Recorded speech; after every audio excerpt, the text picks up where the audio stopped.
Hello there and welcome. My name is Andrzej Mazur and I would like to tell you a little story about the current state of HTML5 game development. And I thought it will be a good idea and the opportunity to revise how building HTML5 games have changed over the last few years. So I remember giving a talk like a few years ago about whether HTML5 is ready for building HTML5 games or not.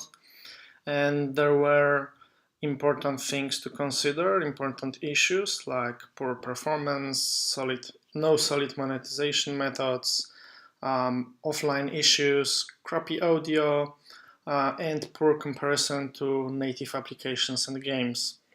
The good thing is a lot has improved over the years, and also the good thing is the core advantages of HTML5 are still the same. So you can build once and deploy everywhere. So the only thing an HTML5 game needs is a decent browser. And it's totally independent from operating system or device. So it could be a Windows PC, Mac OS X laptop, Android tablet, or iOS smartphone, or whatever. It could be even a fridge if it have a browser. So it's really cool. And another advantage of HTML5 itself is that you can share your application or game simply by visiting the URL. So you can share it with friends on a chat or however you want. And they don't have to install anything, they don't need any plugins. They can instantly play the game inside the browser. And the next good thing is that there are millions of potential developers already, because I myself was a front-end developer for like a few years, but I decided to make games because it was fun. It is fun. And I already had the knowledge I needed. Making HTML5 games is about JavaScript code, which I already knew. And it's all about using the tools I already had. And the environment setup was exactly the same for me. And basically, you can create an HTML5 game from scratch using only the browser and the text editor. So I think that's pretty impressive. And I think right now the technology is ready. Despite the fact that a few years ago we had some issues, right now it's more about having a good idea for a game rather than trying to fight with the technology that is not working. So the games are rendered on Canvas, and the performance of Canvas was greatly improved over the years. All the browser vendors were working hard to deliver the best possible performance. And the games were so cutting edge that they were forcing and pushing the web forward, which was really cool. And beside Canvas, which is working pretty fine for 2D games, there are also 3D games which can run smoothly thanks to WebGL, which is hardware accelerated. And you can also run 2D games on WebGL context, which will make them even faster, which is also cool. And the good thing that changed is that we had the approach of building simple demos and experiments like BrowserQuest, HexGL, or other games, demos, and such. But right now the technology is mature enough that we can actually have commercial projects in the wild, and basically everything is possible. It only depends on what you want to build. There are games like Heroes of Paragon, which are pretty impressive, and you still can call them HTML5 games because they run inside the browser. There are also other cool games and demos. You can check some on the Open Web Games test suite. It's a website to test core web platform technologies for gaming. So you can see how games perform on your machine and which technologies are supported by your browser. So the thing about comparing what it looked like 3 or 4 years ago to today could be done with my game called Captain Rogers. The first version had a subtitle Asteroid Belt of Sirius, which was created for tiny smartphones, and the good thing about the game was that it just worked. With the new version called Battle at Andromeda, which was optimized for huge TVs, use Gamepad API and other cool APIs, and works perfectly smooth on any device. You can see how much you can see the difference 3 years can make, and that's really impressive, and I can't wait to see how the gaming will look like in the next 3 years. To go there, you need tools and libraries. The good thing is we have plenty of those. If you're a programmer that wants to build a simple 2D game, there are frameworks like Phaser or Impact.js.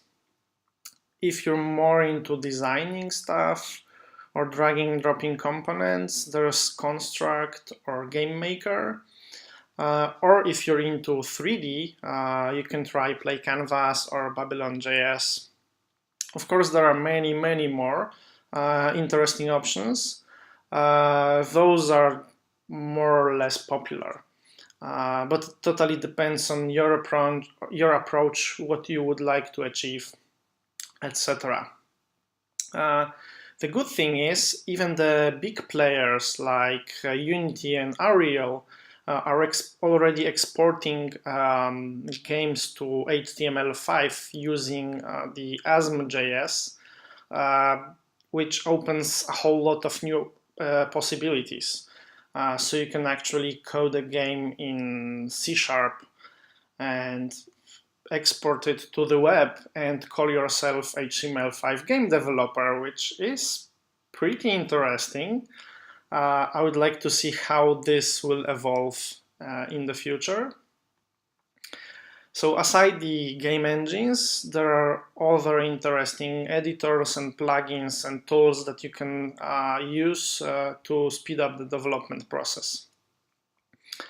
You can also package your game to publish it in the native stores like App Store or Google Play using tools like Cocoon or Intel XDK. And the good thing is that you can have one code base that will be reused, and the builds will be done for a variety of platforms and marketplaces. You can do that if you like, but you don't have to, because the new approach with progressive web apps could be a more interesting option, which allow to install HTML5 apps to the home screen and allow them to work offline. There is also the push API, which can help engage with the player. So there's plenty of options to choose from. The good thing is that the community is still growing strong.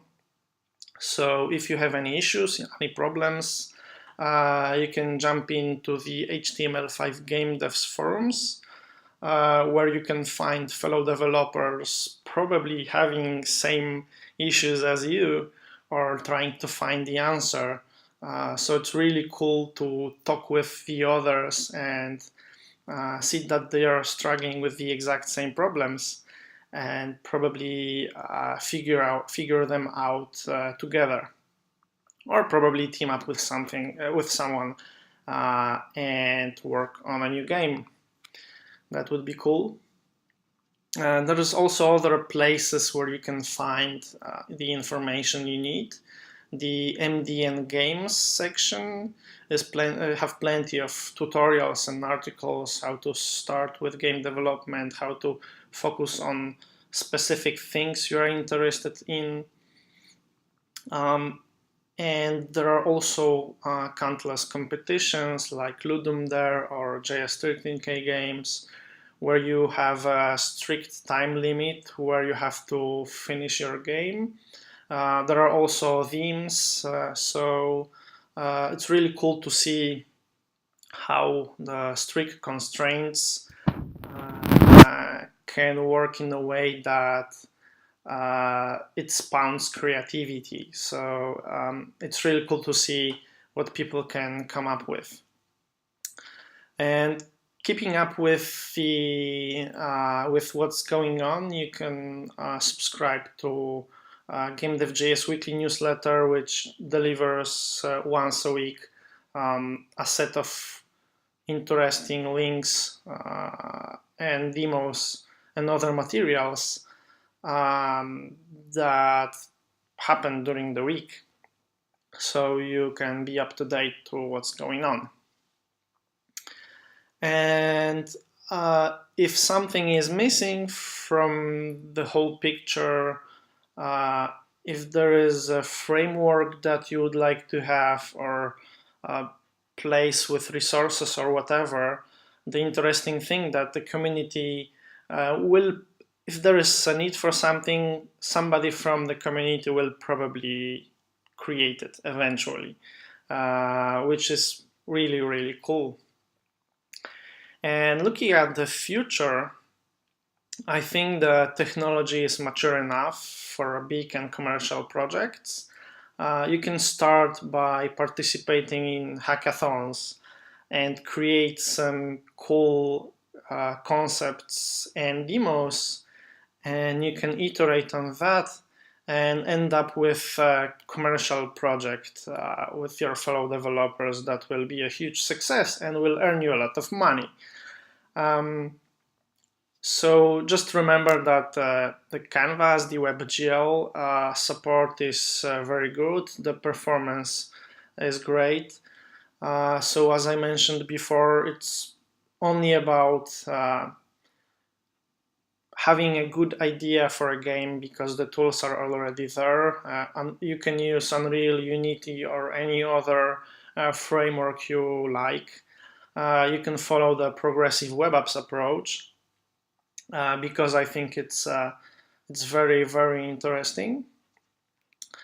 And there is also the WebAssembly you should check out, or for example WebVR and the A-Frame framework, which is really cool if you're into WebVR and experiencing virtual realities in the browser, which I think is really cool. So the good news are there are more tools than ever. The quality is constantly improving. The community is growing strong and helping each other. So I think it's the best time to dive in and make some games. It's expanding rapidly, and you can still can take part in the fun. So all you need is act. So good luck on building your next HTML5 game. Bye!